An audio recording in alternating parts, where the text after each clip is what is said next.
के माँ प्रणाम बा। लोकगीत पूनम शुक्ला चैनल पे जय माँ की संगी चैनल पे आप सबका तहे दिल से स्वागत बा।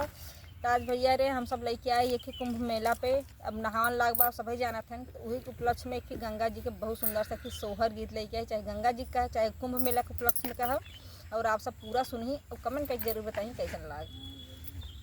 मिलहु न सखिया सहेलारी मिली झूली चल उनु मिली झूली चलऊ हो।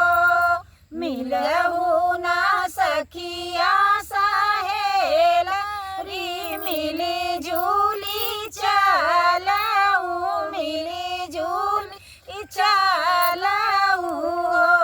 सखिया लागल बा कुआं के ना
बई तू पाऊ भी हो बेटी को खिया के कमाना उधार जबई विधि देई है तबई तू पाऊ भी हो जाऊ ना बेटी घरे